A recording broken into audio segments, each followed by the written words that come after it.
New ජර්සිවලින් පිටත් වූ දිනේ පටන්ම දුරකථනයෙන් හෝ තම සුවදුක් විමසා බැලූ සිය මිතුරියගේ මෙම හදිසි ඉල්ලීම පිළිබඳ පුදුමයට මෙන්ම කලබලයටත් පත් ජොනතන් තුළ ඇති වූයේ කැළඹීමකි. එබැවින් දුරකථනයක් කලබලයම විසන්ධි කළ ඔහු කේට්ටත් කිසිවක් නොපවසා සාප්පුවේ වූ රාක්ක කිහිපයක් අතරින් තෝරා ගන්නා ලද කෑමටින් කිහිපයකුත් බිම් බොතල් කිහිපයකුත් සිය වාහනය තුළට ගෙන ගොස් දැමුවේය. ඉන්පසු තමා දෙස පුදුමෙන් බලා සිටින කේට්ට වාහනයට නැගීමට අනකළ ඔහු සාප්පුවත් වසා දමා වෙත් වාහනයේ රියදුරු අසුනින් අසුන් ගන්නා තෙක් ඉවසූ කේට් මේ හදිසියේම සිදු වූ වෙනස පිළිබඳ විමසන්නට උනන්දු වූවාය. තාත්තා, අපි මේ කොහෙද යන්නේ? කවුද යට දැන් කෝල් කරේ? මාර්තලා ගෙදර. මේ වන විටත් මෑන්හටන් වල සිට නිව් ජර්සි බලා වේගෙන් එදමින් තිබූ වාහනේ රියදුරු අසුනට පිටදුන් ජොනතන් කීවේය. ඔහුගේ මුවින් පිට වූ එම වදන් ඇසූ කේට් පුදුමයට පත් වූවාය.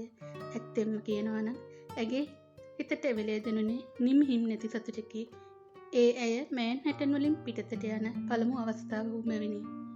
පුදුමයි, ඒත් ඇත්තයි. මාර්ත නන්දලා ගෙදර අපි යනවා කියන එක. පුදුමයෙන් පුදුමයට ගොස් සිටි ඇගේ මුවින් එම වදන් පිටවෙන විට ජොනතන් ඇගෙන් මෙසේ අසන්නට අමතක නොකළේය. ඔයා කැමතිද මාර්තට? ඇයි නැත්තේ? මම හිතනවා එයා හරි හොඳයි කියලා. අනික ඔයා දන්නවත් තාත්තේ, මගේ මුළු භාණ්ඩ එකතුවම පිරලා තියෙන්නේ එයා එවපු දේවල් වලින්. ඒ නිසා මම ආසයි මට මේ තරම් තෑගි වෙන මාර්ත නැන්දව බලන්න.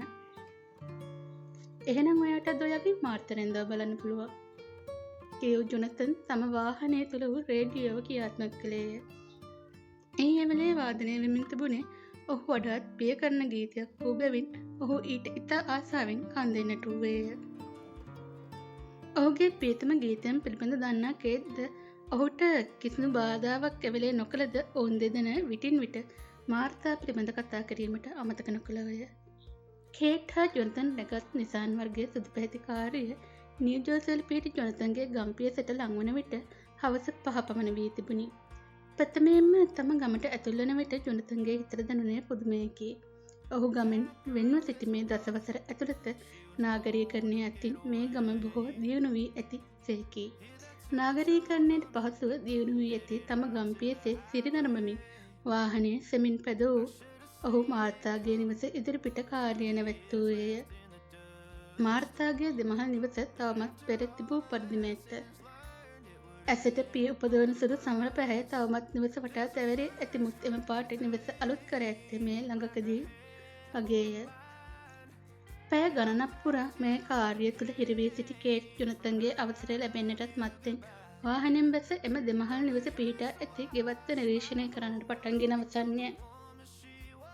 එලෙසින් ඇයට නිදහසේ හැසිරෙන්නට ඉඩ හැරි ඔහු මාර්තාගේ නිවස ඇරගෙනීම පිණිස විදුලි සීනුව නාද කළේය. කෝ දෙයියනේ මාර්තා, ඔයා කොහෙද ගියේ මට එන්න කියලා. ඔහු සීනුව නාද කර විනාඩි 5ක් ගෙවී යනතුරුත් කවුරුවත් නිවසේ දොර නොඇරි හෙයින් කෝපයට පත් ජොනතන් යළිත් සූදානම් වූයේ විදුලි සීනුව නාද කිරීමටය. නමුත් නෙවර නිවස තුළින් කවුරුන් හෝ දොර අරෙන හඬ ඇසුන හෙයින් ඔහු කාලයට ඉඩදී දොර ඇරෙනතුරු බලා සිටියේය.